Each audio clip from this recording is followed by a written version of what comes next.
আমরা রিকদের বাড়ি চলে এসেছি। আজকে তবে রিকদের বাড়িতে কি হয় চলুন একটু দেখে আসি।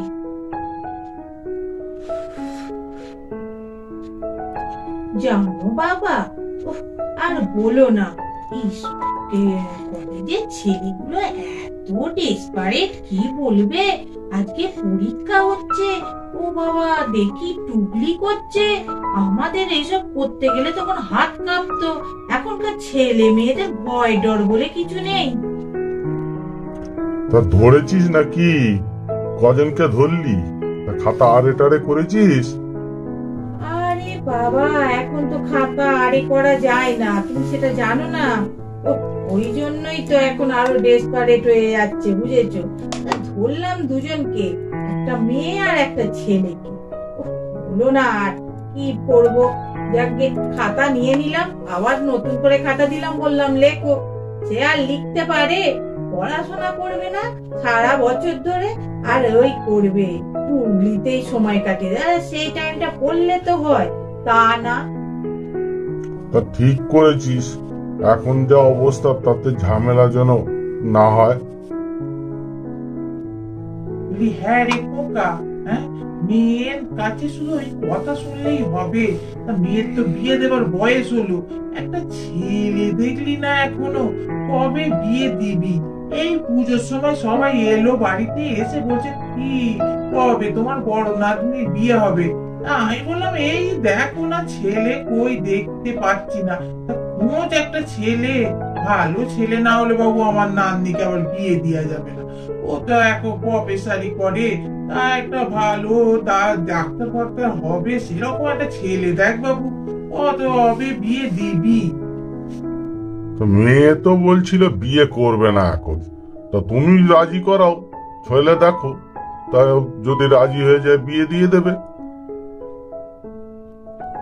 আরে ঠাকুমা, তুমি না বড্ড খালি বিয়ে বিয়ে বিয়ে করছো। আরে দাঁড়াও না, খালি তাড়াবার ধান্দা নয় আমাকে। আমি এখন যাব না বলছি এই বাড়ি থেকে। দাঁড়াও তো বাবা, এখন বেশ আনন্দেই তো আছি। আরে ভাই, তুমি আর বুঝবে কি, আমরা তো মেয়ে হয়েছিলাম, মায়ের কাছে ছিলাম কতদিন, আর মায়েরা তো এই তো মেয়ে আমাদেরও পাঠিয়ে দিল পরের ঘরে। তা তুমিও তো মেয়ে হয়ে জন্মেছো, তোমাকেও তো বিয়ে দিতে হবে। এই বাড়িতে থাকবো বললে আর হবে? হ্যাঁ গো ঠাম্মা, তুমি ঠিকই বলেছো। দাও দাও, দিদির একটা বিয়ে দাও। আমাদের বাড়িতে তো একটু আনন্দ হবে, হই হই হবে, আর আমারও বেশ ভালো ভালো কাপড় হবে, ভালো ড্রেস কিনবো। কবে যে বিয়েটা দেবে কি জানি। ও, তোমার রাস্তাটাও ফাঁকা করতে চাইছো? ঠিক আছে, দুজনকেই একসঙ্গে বিয়ে দিয়ে দেবো। হ্যাঁ ঠাম্মা, ঠিক বলেছো। দুটো ননদের একসঙ্গে বিয়ে হলে আমাদেরও খুব মজা হবে। আরে ও বৌমা, অনেক তো গল্প হলো, অনেক রাত্রির তো হলো, চলো চলো সবাই এবার খেয়ে নিয়ে শুয়ে পড়ি। আর কত রাত্রির করবে, বাচ্চাগুলো তো আবার কাল সকালে দিদিমণি আসবে পড়াতে। আর তো রাত্রির করলে আর হয়? চলো চলো, নাও, আর গল্প করতে হবে না, কাল আবার সকালে উঠে সব গল্প করো। হ্যাঁ রে রিক, কালকে যে ম্যাম আসবে আঁকাতে, তুই এঁকেছিস? যে ফুলটা আঁকতে দিয়েছিল সেটা তো তোর কবে থেকে হয়ে যাচ্ছে, এখনো হয়নি। এঁকেছিস তুই? নাহলে কিন্তু ম্যাম কালকে তোকে খুব মারবে। আরে তোকে অত ভাবতে হবে না, আমি এঁকেছি কি না এঁকেছি তোর অত পেয়েছে রে। তুই এঁকেছিস? আমি এঁকেছি কি না এঁকেছি আমাকে অত জিজ্ঞেস করছে? বলো দিদি বলে সবসময় এই দিদি জিজ্ঞেস করবে। আমার তো আঁকা হয়ে গেছে কবে, তুই তো আঁকিস না। কালকে দেখবি যখন ম্যাম মারবে তখন বুঝতে পারবি। গুড্ডুও তো আঁকেনি, জানিস না রিঙ্কি দিদি? ওদের দুজনেরই কপালে কাল মার নাচছে। যা দেবে না পেটানি তখন বুঝবি। আরে আজকে বড্ড ঘুম পাচ্ছে জানিস, দুপুরবেলা ঘুমিনি তো, খুব খেলছিলাম ওই জন্য। চল আগে সবাই খেয়ে নিতে তাড়াতাড়ি করে। চল আমার বড্ড খিদেও পেয়ে গেছে। হ্যাঁ, আমি তাহলে মাকে বলছি। মা, ও মা, মা গো, কি হয়েছে? আমাদের জোরে খিদে পেয়েছে, খেতে দাও না, খেয়ে ঘুমোবো। আরে এই তো ঠাম্মিও বলছিল চল চল সবাই চল খেতে দিয়ে দি, খেয়ে তারপর শুয়ে পড়, অনেক রাত্রিরে তো হলো। বলি হ্যাঁ রে, সব শুয়ে পড়লি? এই রিক, তুই টয়লেট করে এসেছিস তো? হ্যাঁ, আর এই গুড্ডু, তুই দুজনে গিয়ে আগে টয়লেট করে আয়। আর বলে কাজ নেই। এই রিক, তুই তো আবার বিছানায়, আর বলে সবাইকে বললে তো লজ্জায় আর মুখ দেখাতে পারবি না। যা তাড়াতাড়ি টয়লেট করে আয়। আরে মা, তুমি তা কি বলো বুঝতে পারি না। আরে আমি তো বড় হয়ে গেছি, আমি কি ওইসব আর বলি? তুমি শুধু খালি বলে টয়লেট খোলা টয়লেট খোলা।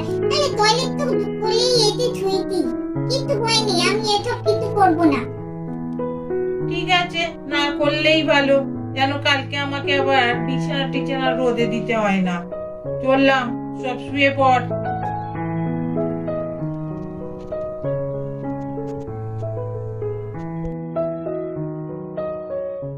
বাবালে, ঘুমটা ভেঙে গেল, ঘুমোতে ইতি বলে ফেলেছি বিছানায়।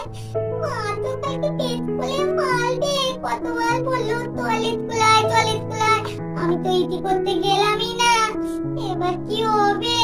বলে বাবালে, দালা, এটা বুদ্ধি মাথায় এসেছে, আগে এই বুদ্ধিটা কাটিয়ে নি, তখন কি হবে দেখা যাবে। আগে দেখি বুদ্ধু দাদাকে আমার প্যান্টটা পরিয়ে দিই, আর আমার প্যান্ট বুদ্ধু দাদার প্যান্টটা আমি পরিয়ে দিই, তাহলে বলবে বুদ্ধু দাদা ইজি করেছে। বুদ্ধিটা ভালোই এসেছে, আগে বলে নি। বুদ্ধু দাদা অবলে ঘুমাচ্ছে, বুঝতেই পারবে না। আরে বাবালে, কতটা প্যান্ট ভিজে গেছে। তবে প্যান্টটা খুলে ফেলি, খুলে তো বুদ্ধু দাদার চোখে পাল্টে নি। বুদ্ধু দাদা ঘুমাচ্ছে, বুঝতে পারবে না, তারপর আমার জায়গায় বুদ্ধু দাদাকে ছড়িয়ে দেবো, দিয়ে বুদ্ধু দাদার জায়গাতে আমি ছুঁয়ে পড়বো। একটাই বুঝতে পারবে না, সবাই ভাবে বুদ্ধু দাদা ইজি করেছে। আমার তখন আর কি হবে, মাতাল আমাকে মারতে পারবে না। এবার বাবা আস্তে আস্তে কলি, যদি ঘুম থেকে উঠে পড়েলে বাবা, তখন তো গুড্ডু দাদাও আমার পিঠে গা কতক দেবে। আস্তে আস্তে কলি বুঝতে পারবে না মনে হচ্ছে। তারা দেখি পাল্টে দি। আমার প্যান্টটা পলানো হয়ে গেছে, এবার গুড্ডু দাদাকে আমার জায়গায় ফেলে ছড়িয়ে দিতে হবে। তাহলে কাজ সব ফিনিশ। আমার বুদ্ধিটা কেমন, ওই জন্যই তো আমার নাম লিক। আরে অত কথা না বলে তাড়াতাড়ি ভাবে ছড়িয়ে দি। এবার আমি ছুঁয়ে পড়ি, আমার কাজ ফিনিশ। ছুঁয়ে পড়ি বাবা।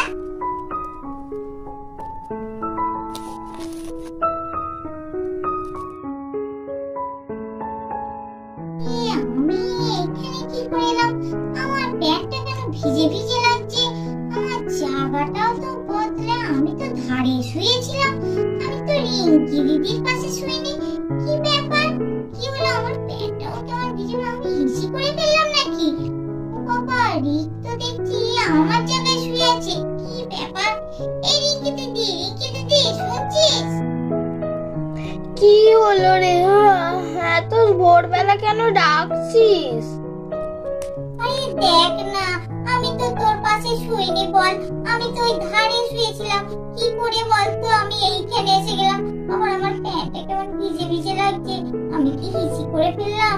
জেঠিমা তো সকল কালকে রাতের বেলা এসে অনেকবার হিসি করতে যাওয়ার জন্য বলেছিল, আমরা তো যাইনি।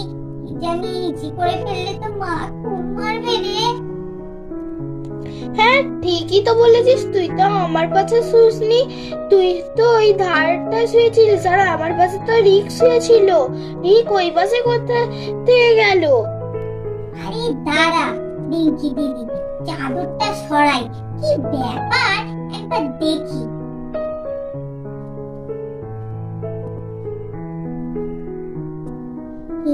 দেখ রিঙ্কি দিদি, আমার এটা তো প্যান্ট নয়, এটা তো রিকের প্যান্ট। এই দেখ আমার প্যান্টটা পরলে ওর প্যান্টটা আমাকে পরিয়ে দিয়েছে, তার মানে ও হিসি করেছে আর ওকে আমার জায়গায় সরিয়ে দিয়ে ও আমার জায়গায় শুয়ে পড়েছে। দেখেছিস কি বদমাইশ ছেলে। দাঁড়া, রিককে তুলি, তারপরে ওকে দিচ্ছি। রিক, ওই রিক, ওঠ, উঠতে বলেছি। ওরে বাবালে, দুধ দুধ বলবে না কেন ডাকতি? তোদের কি ঘুম নেই নাকি? আমার বিরক্ত করতে। তারা তো ছুটে তো ভাল লাগে না। আবার তুই ওই পাশে ঘুরে শুচ্ছিস? উঠতে বলেছি তো তোকে। নে উঠে কি হইতে বল। বিরক্ত করে মারি বাবা, বলবে না এখন উঠে। এই উঠ উঠ উঠ, নে উঠে বসেছি, কি হইতে বলতো? তুই কত বদমাইশ ছেলে, হ্যাঁ? তুই আমার প্যান্টটা পরে নিয়ে আর তোর প্যান্টটা তোর হিসু প্যান্টটা আমাকে পরিয়ে দিয়েছিস, আর তোর জায়গায় আমাকে শুয়ে দিয়েছিস, আর আমার জায়গায় তুই শুয়েছিস। তুই আমার নামে দোষ দিবি আমি হিসি করেছি? এ বাবা, তুই তো খুব বদমাইশ। দাঁড়া, জেঠিমাকে আমি ডাকছি, তোকে যা মার খাওয়াবো না আজকে। এই বুঝতো দাদা, তুই কি স্বপ্ন দেখছিস? আমি আমার প্যান্টটা তোকে পরিয়ে দিয়েছি, তোর প্যান্টটা আমি পরেছি। কই দেখ তো, এই তো আইটা আমারই তো প্যান্ট, আর আমি তো আমার জায়গায় শুয়েছি। তুই তো কালকে লিঙ্কি দিদির কাছেই শুলি, আর এখন বলছিস আমি তোর আমার জায়গায় তুই কি তোর জায়গায় আমাকে শুয়ে দিয়েছিস। আমাকে এত মিথ্যে কথা কেন বলিস বলতো আমার নামে? এত তুই মিথ্যে কথা বলছিস কেন রে?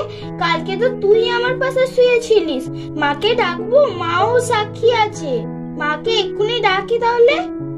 ঠিক আছে, মাকে ডাকতে হবে না রে লিঙ্কি দিদি। ঠিক আছে, আমি ইতি করেছি, আর আমি বুদ্ধি করলে আর বুদ্ধু দাদাকে আমার জায়গায়, আর আমি বুদ্ধু দাদার জায়গায় এসে শুয়ে পড়েছি। ঠিক আছে, এখানে অন্যায় স্বীকার করে নিচ্ছি তো আবার কেন ডাকতে যাবি? আমাদের ভিডিওটা এখানেই শেষ করছি। আমাদের চ্যানেলটা বেশি করে দেখবে, সাবস্ক্রাইব করবে, শেয়ার করবে, লাইক করবে, আর কমেন্ট বক্সে অবশ্যই কমেন্টস করে জানাবে আজকের ভিডিওটা তোমাদের কেমন লাগলো। আর অবশ্যই আমাদের চ্যানেলটা একটু সাবস্ক্রাইব করে দাও, আর বেশি করে একটু শেয়ার করো। ঠিক আছে, এখানে শেষ করছি, কিন্তু দেখবে পুরো ভিডিওটা কিন্তু দেখো। ঠিক আছে, এটাই তোমাদের কাছে অনুরোধ রইল আমার। নমস্কার, টাটা।